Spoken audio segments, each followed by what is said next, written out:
be as accurate as possible, right? You want the words on the page to reflect what's in your head as perfectly as they can. And when you submit something that's written, that's the only window that the professor has into your head, right? So you want to make sure that that window is as clear as it can be, right? And the muddier that it is, the more difficult it is for the professor to get at what's going on inside your head.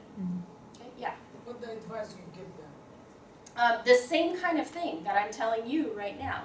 I give them the toolbox analogy, right? And I say, I know that you guys are capable of good thinking. Now, you need to work hard to make sure that the clarity of that thinking is reflected in the clarity of your writing, right? Loyola also is good in that they have a writing center as a resource for students who are struggling with things like grammar and spelling. And so for students who seem to have a persistent problem with this, I will typically tell them, go to the Writing Center before every single paper that you turn in. And have the Writing Center work with you to go through sentence by sentence through that paper and think, how can I make this better? How can I make this better, right? And I would say this actually even to students who have perfect grammar and spelling, but whose writing is muddy or confused in various kinds of ways, because that means they're not writing precisely, right? If your writing is muddy or confused, even if the grammar and the spelling are perfect, I'm still missing out on what it is that's happening in the argument that you've worked out in your head, right? And your job is to make that as transparent as possible to me. That's your job, right?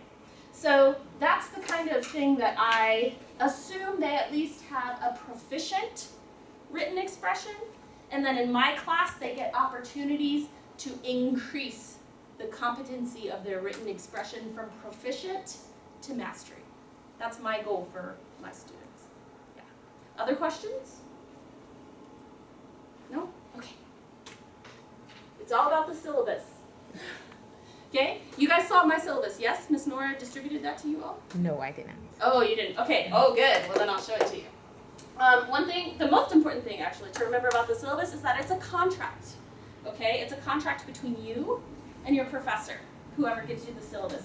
So when you stay enrolled in a class after the first day, a lot of people will come to class on the first day just to see if it's a good class for them.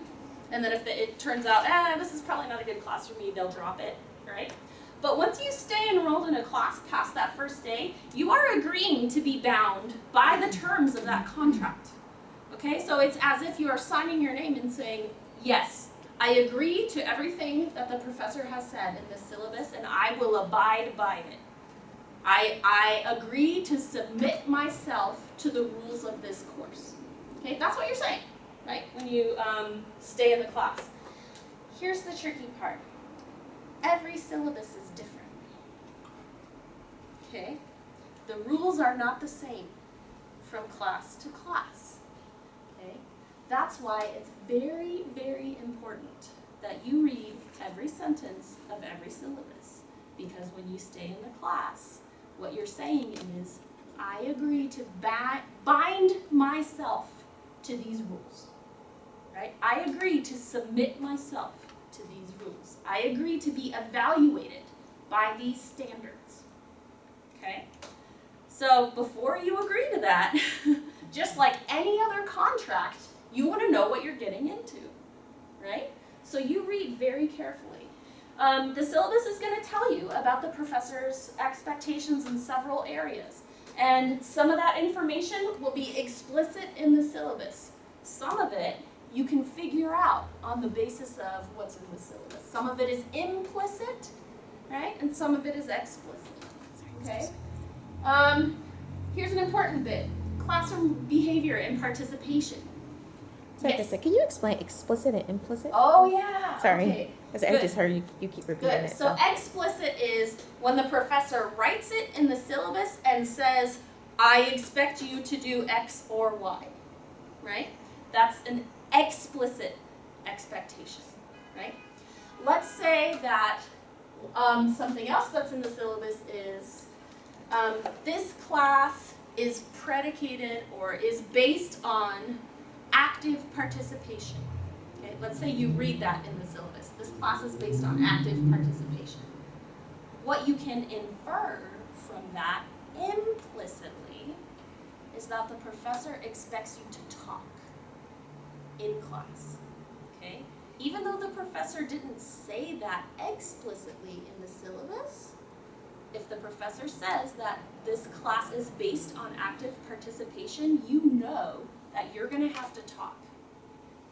Okay? You can figure that out. Yeah? That's the difference between explicit and implicit. Okay? So classroom behavior and participation.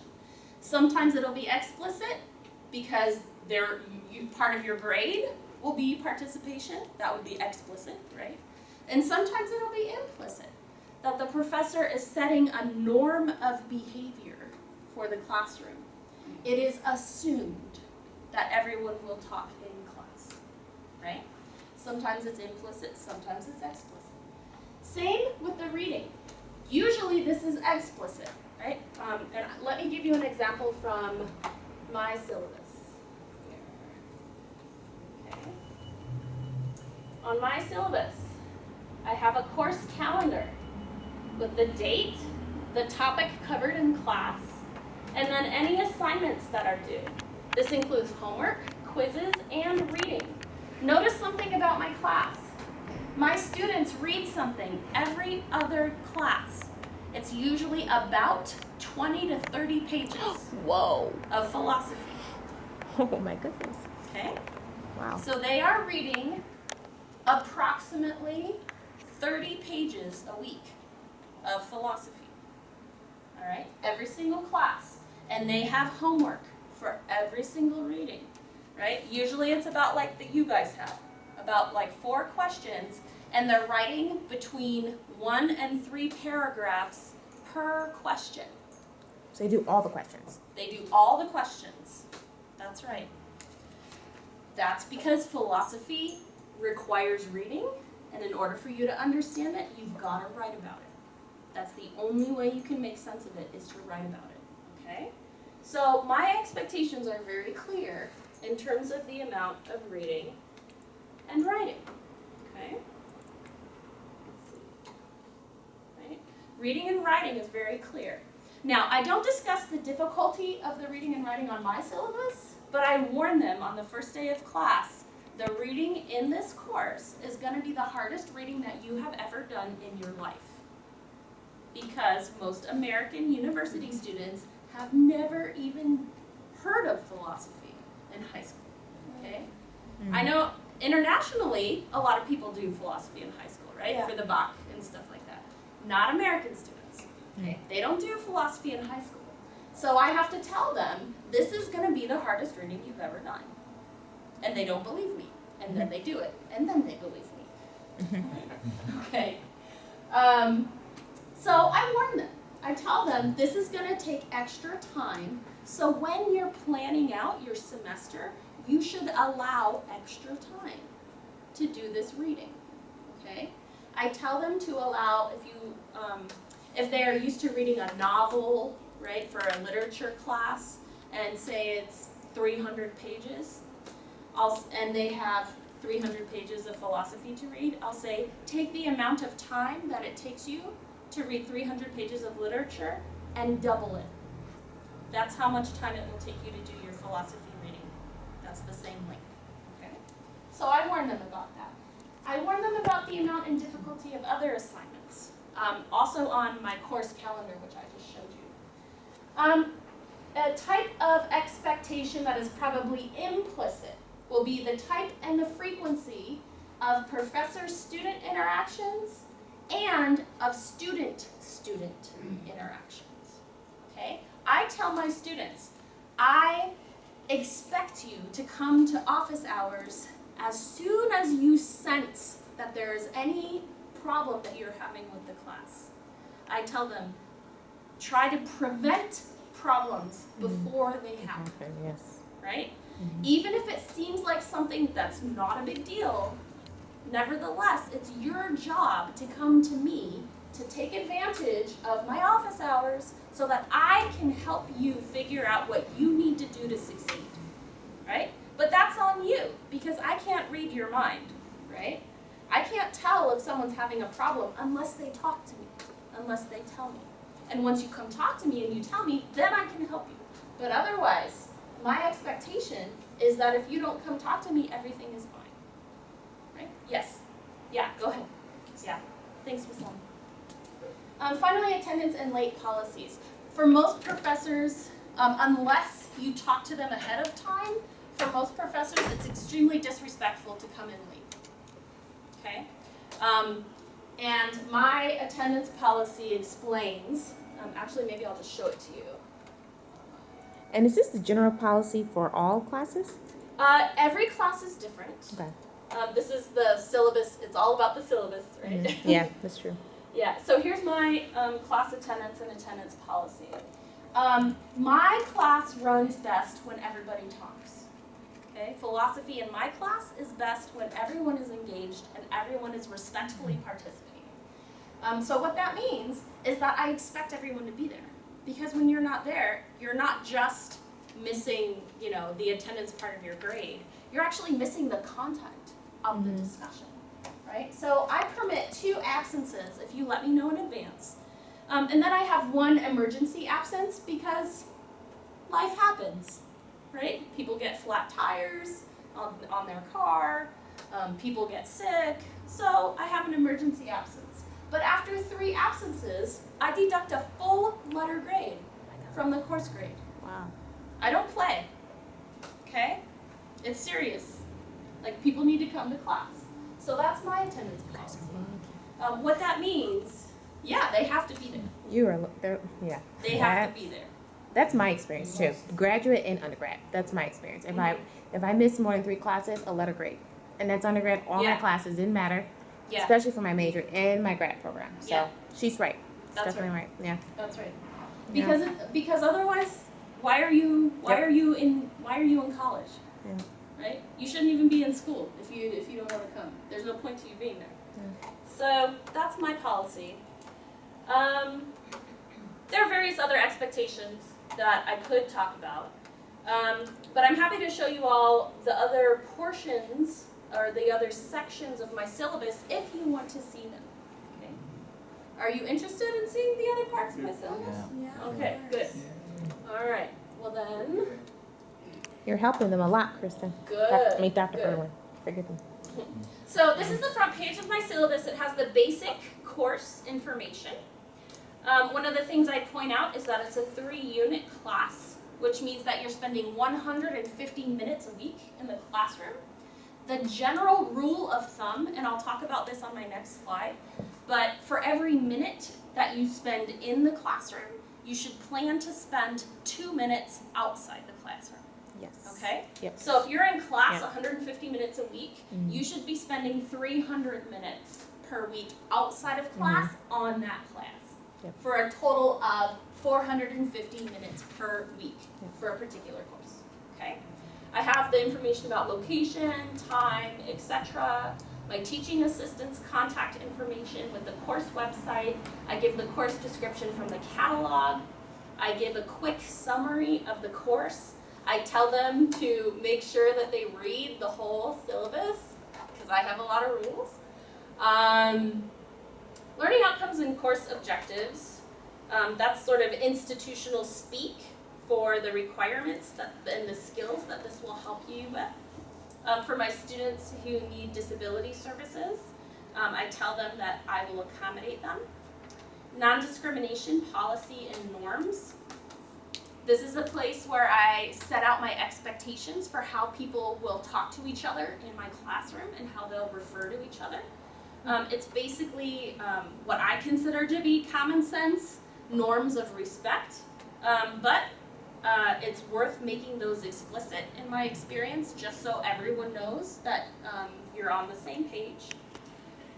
One thing that is unique about my class is that all of the readings for my course are online.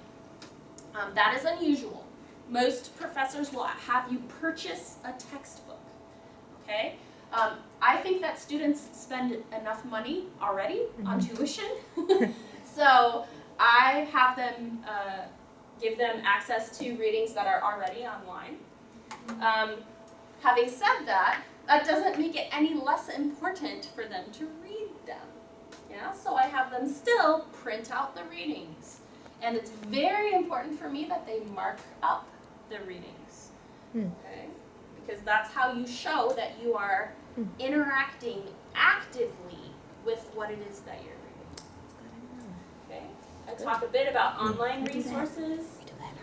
The academic integrity section of my syllabus is where I make explicit my expectations regarding plagiarism. Now, this is not news to anyone, okay? Anyone who is enrolled at Loyola knows what the plagiarism and academic integrity guidelines are. And different professors will handle plagiarism and academic integrity issues in different ways.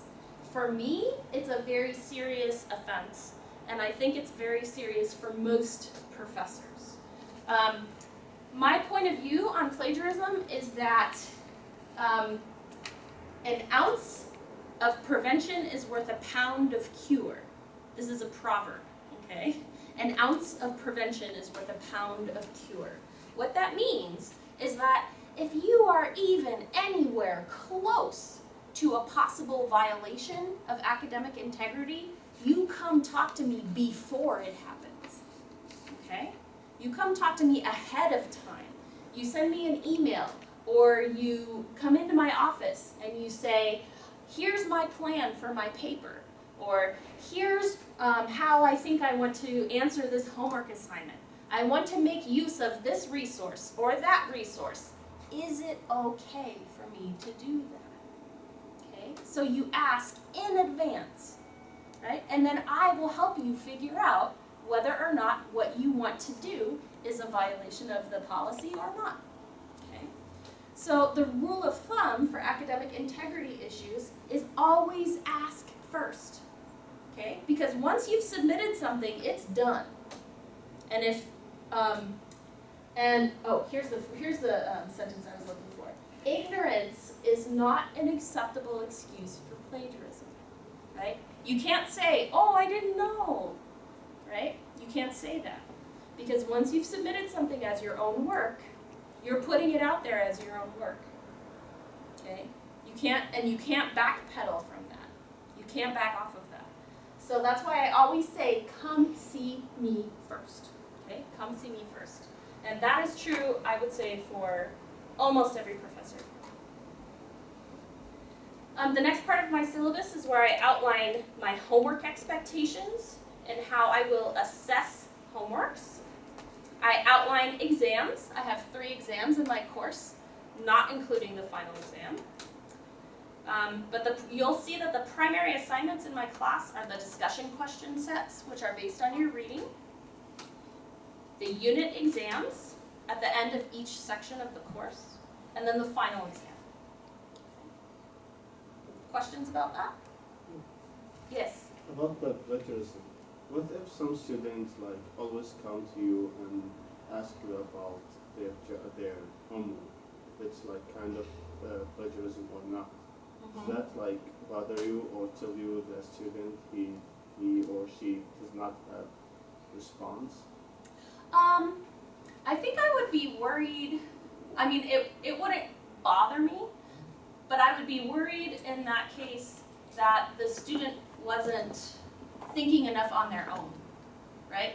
It's like I would be worried that they were using other sources as a kind of crutch because they had some sort of intellectual weakness, right? So what I would do in that case is encourage the student to think for themselves more, right? And not rely so much on what other people think about the text. Yeah. Good question. Other questions? It's almost 3 o'clock. Oh, gosh, okay. So, the rest of this is just my course information and policies. I set out requirements for written assignments, absences, how to submit. A professional courtesy section, which is unusual. Most professors will not do that. But for students who want to know how to address me in an email, I give them a sample, okay? Always good to use the title doctor or professor, right, to show respect. Always good to thank the professor for their time. Technology, I explain my technology policy in the classroom, and I have links to the scientific studies that show why I have the policy that I have, okay? I explain grades, tutoring, communication with parents, which thankfully has not been an issue.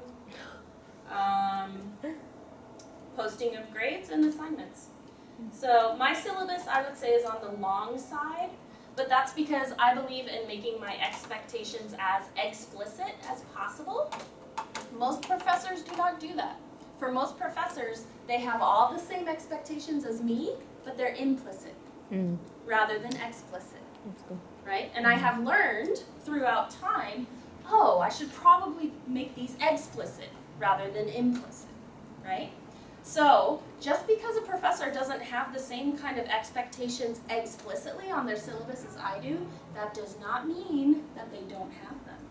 It means they do have them, but they haven't articulated them, okay? That's not ideal, obviously, but it doesn't mean that it's not true, okay? So, I think this is my last slide. Rules of thumb, okay? Rules of thumb, it's an expression that means things to keep in mind, right? First, plan to spend, we've already talked about this, twice as much time outside the classroom on your work for a course as you spend inside the classroom with the professor.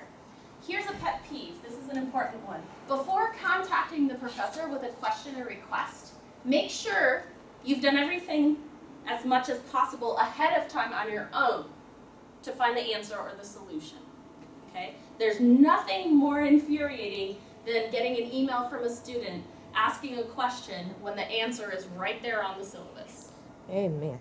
Amen. Yes.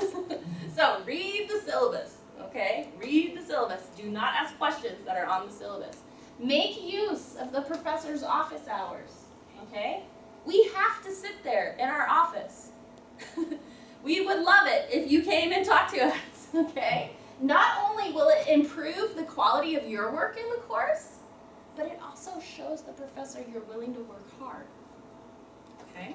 When you come to office hours. It shows that you're not just phoning it in, but that you're actually doing stuff to make yourself better in the course, okay?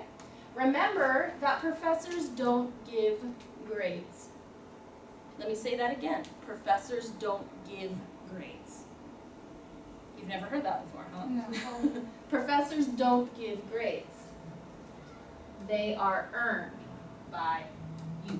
Oh. Very important point. Okay. Professors don't give grades. They are earned by you, okay? You must demonstrate that the quality of your coursework is appropriate for the grade that you think you deserve. That is on you, right? We do not give grades, okay? We're like a referee in a basketball game. We're like the referee in a soccer game, okay? That's our job. We just call what is happening, okay? So we do not give grades. They're earned by you, okay? This is the most important thing. Take responsibility for your own education, okay? Our job is to create opportunities for you to learn. That's what we do, right? But we can't force you to learn. You're adults, right? We can't force you to learn. Ultimately, you are the person who controls how and what and when you learn. Okay? So that's you, right? All that we can do is create the conditions for you to learn. And whatever happens after that is completely up to you. Okay? Questions about the rules of thumb? Okay. This is the sort of summing up slide, summary slide. Work hard, work intelligently, okay? Don't spend your time on things that aren't important. Spend your time on things that will help you meet your goals, okay? Be disciplined and stay positive, okay? This is where the maturity factor comes in. just because something is hard or difficult, it doesn't mean that it's not worth doing. In fact, I think this is a famous quotation, all things worth doing are hard. Yeah. All things worth doing are hard. Okay, so just because something is hard, it doesn't mean that you should give up. Stay positive. Okay, you can do it. That's all I got. Thank